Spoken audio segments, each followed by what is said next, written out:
Seja muito bem-vindo ao Cantinho Teológico. Meu nome é Gustavo Luiz. Quero comentar algumas coisas concernente ao livro de Atos dos Apóstolos. A gente vai se concentrar basicamente no capítulo do número 1, fazendo alguns destaques. Nós sabemos perfeitamente que quem escreveu o livro de Atos dos Apóstolos foi ninguém mais, ninguém menos do que Lucas, o chamado médico amado. O Lucas é um médico, é também, digamos, um historiador, mas também um teólogo, sem dúvida alguma. Dito isto, a gente sabe que ele escreveu para uma pessoa importante pela maneira como ele lida no primeiro tratado, numa referência ao Evangelho de Lucas. De modo que nós temos, na verdade, entre o Evangelho de Lucas e o Atos dos Apóstolos, uma só obra, porém em dois volumes. Seria uma espécie de tomo um, tomo 2. Quando a gente vai para Teófilo, observamos aqui o nome desse homem e que em Lucas, no Evangelho, vai se referir a ele como ó excelentíssimo Teófilo. E para você ter uma ideia, aqui está o nome próprio, Teófile. Agora, o que eu tenho de mais precioso nesse versículo não é necessariamente o destinatário, Teófilo, mas como está empregado aqui esta sentença acerca de tudo quanto Jesus começou a fazer e ensinar. E por que chamo a sua atenção para isto? Qual é a tendência nossa, humanamente falando? A gente ensina e a pessoa realiza ou faz, não é isto? Com Jesus é diferente. Ele fazia e ensinava.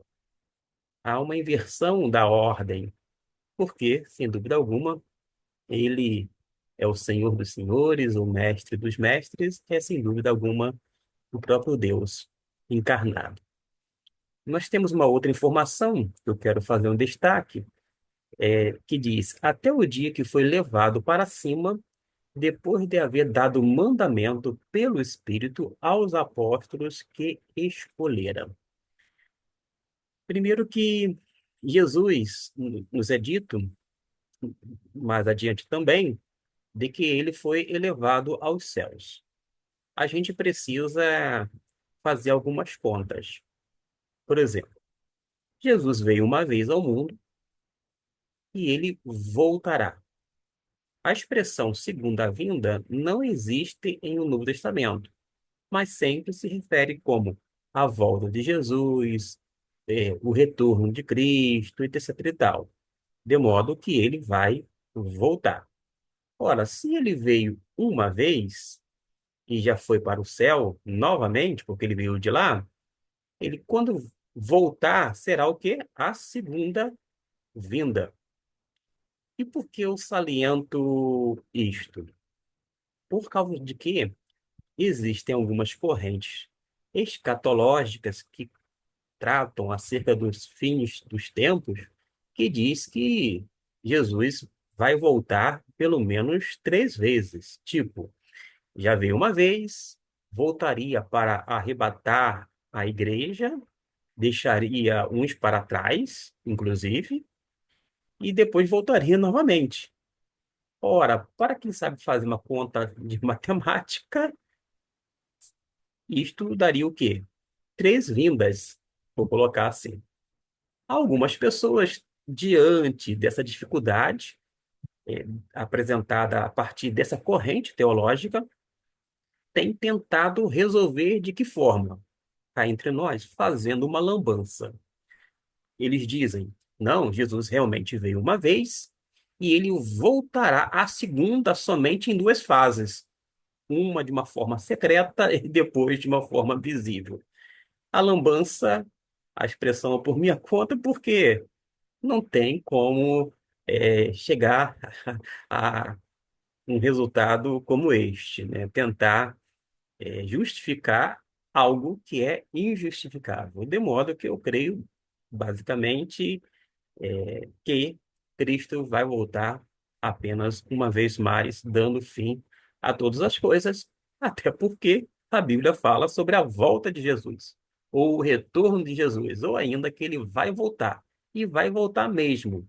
Logo, são duas vindas e não três. Tudo isto, na minha percepção, é apenas uma corrente teológica que a gente ouve aqui, estuda colar, porém, a gente não precisa se ater a isto, senão se apropriar da palavra de Deus no tocante a esse elemento com relação à volta do Senhor. Uma outra coisa que eu quero fazer destaque é em relação a esse batismo no Espírito, conforme o versículo 5, mas a gente tem que estar com os olhos fitos no contexto. Quando a gente vai para o contexto, observe que havia uma promessa, e a promessa do Pai era justamente aquela que Lucas vai dizer para que esperassem em Jerusalém até que do alto fossem revestidos de poder. Esta é a terminologia de Lucas. Essa promessa do Pai é dada justamente àqueles que vão crer em Cristo Jesus como seu único e suficiente Salvador, e por sua vez vai se arrepender e receberá o dom do Espírito Santo. É o que a gente vai observar nas outras narrativas do próprio livro de Atos dos Apóstolos. De qualquer maneira, essa promessa do Pai, a gente sabe perfeitamente que se refere a a dádiva do Espírito Santo sendo concedida, né, ao crente. No verso 5 diz o texto, porque na verdade João batizou em água, fazendo um contraste, né? Mas vós sereis batizados no Espírito Santo. Eu gosto dessa expressão no Espírito Santo, porque por mais que às vezes algumas versões colocam com o Espírito Santo, e de uma forma a gente verifica comumente batismo com o Espírito Santo, eu prefiro no Espírito Santo. E a razão é simples. O batismo é o ato de imergir. Imergir, e logo, neste caso, uma forma figurativa, o Espírito é o elemento. Da mesma forma que João batizava em água, ou seja, na água, aqui está dizendo que as pessoas seriam imersas no Espírito e não com o Espírito, porque a ideia de com o Espírito é como se você fosse colocar o Espírito. O fato é que esse batismo no Espírito Santo ocorreu e houve o seu cumprimento por ocasião do dia de Pentecostes, que foi a data escolhida por Deus para que fosse cumprido assim a profecia de Joel, conforme o capítulo de número 12. O versículo 8 merece destaque por causa de uma coisinha que, vez ou outra, as pessoas não atentam muito.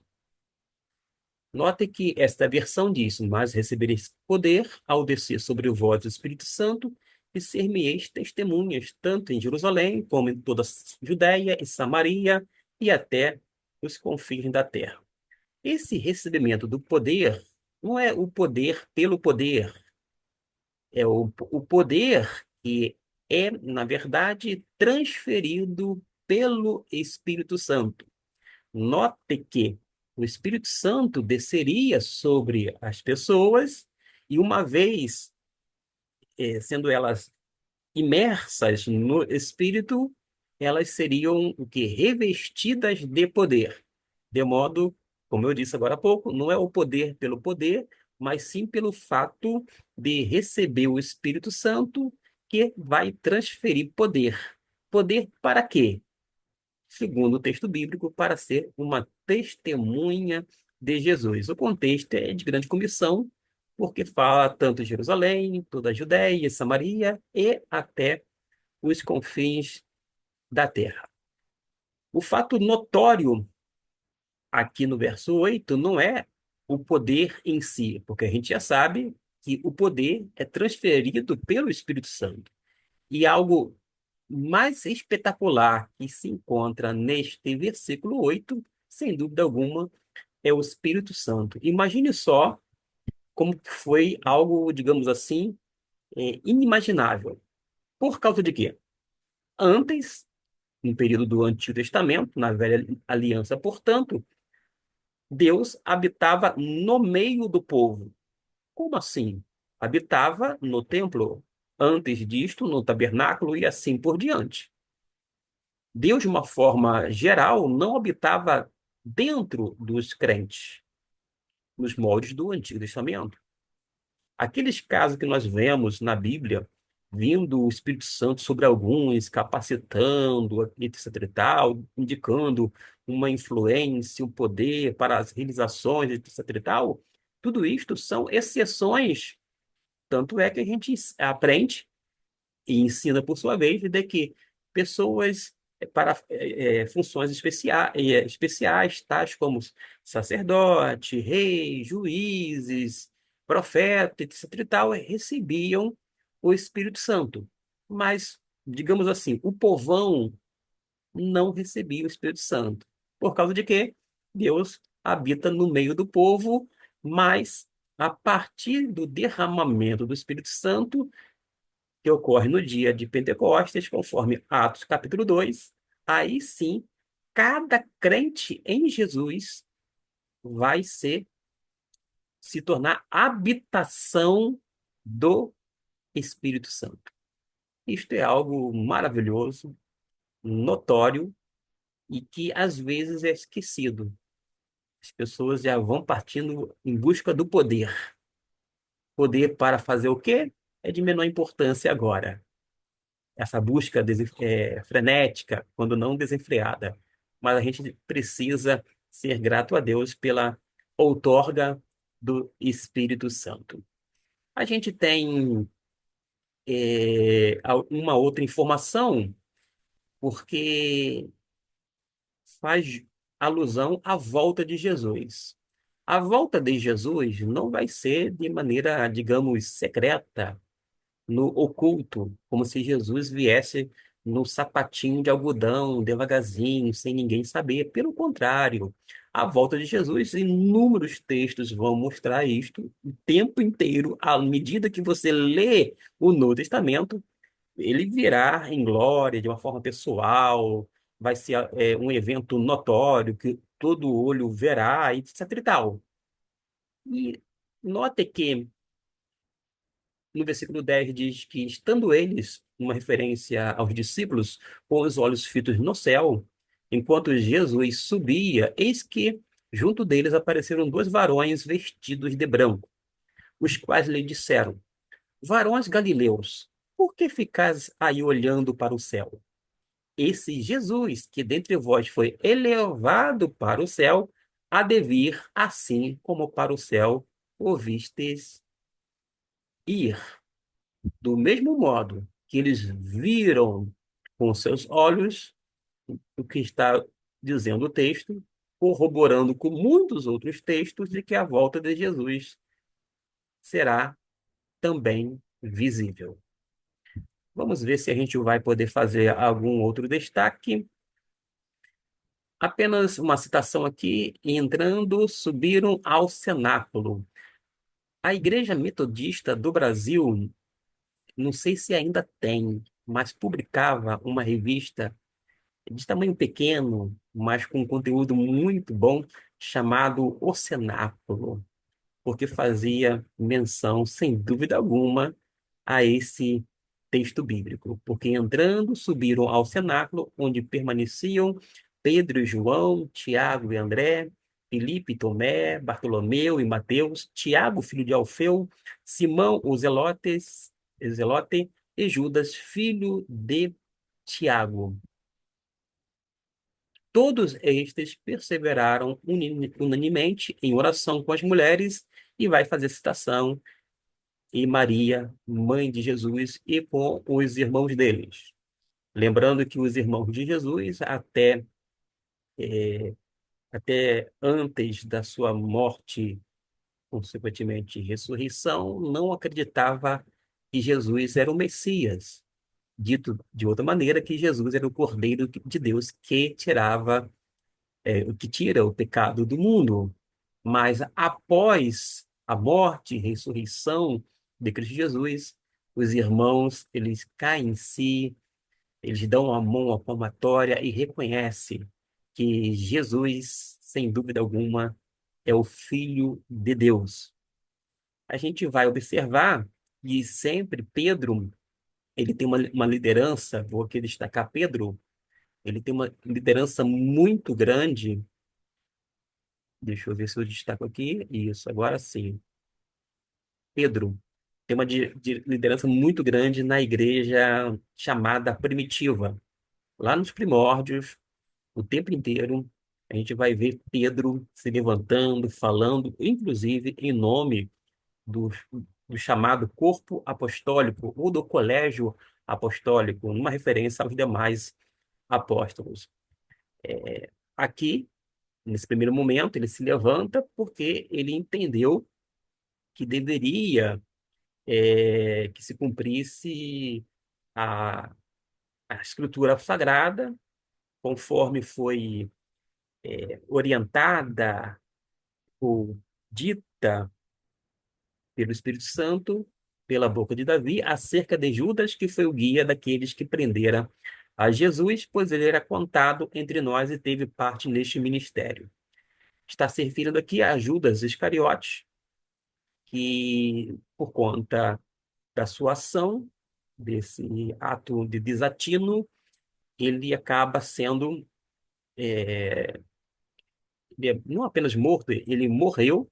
O texto deixa aqui claro, né? Ora, ele adquiriu um campo com o salário da sua iniquidade, e precipitando-se, caiu prostrado, e arrebentou-se pelo meio, e todas as suas entranhas se derramaram. E não havendo mais Judas, houve a necessidade, e eles julgaram assim, de que houvesse alguém que ocupasse o lugar de Judas, para que mantivesse o número de 12 apóstolos.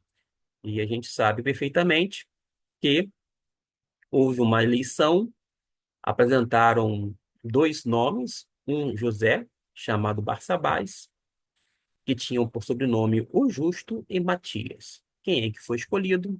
Nós sabemos pelo registro bíblico, Matias. E ele, então, tomou o lugar de Judas, numa referência ao ministério e apostolado.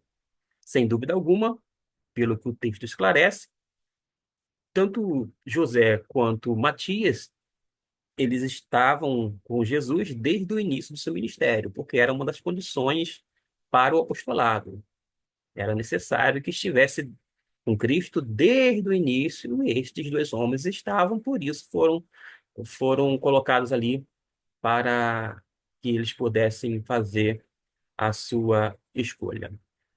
Mostra aqui, embora o emprego do chamado de tirar a sorte, mas foi feita uma votação.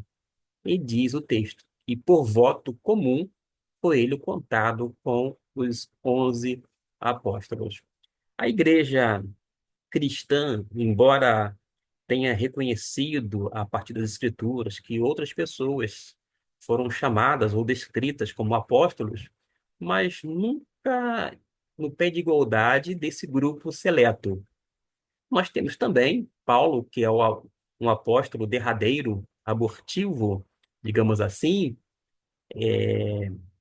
que ele é um apóstolo do Senhor. Foi sim, mas geralmente se refere mais os apóstolos nesse grupo seleto, numa referência aos 12, até por causa de que o próprio apóstolo Paulo vai dizer que a igreja, né, teve como fundamento os apóstolos e profetas.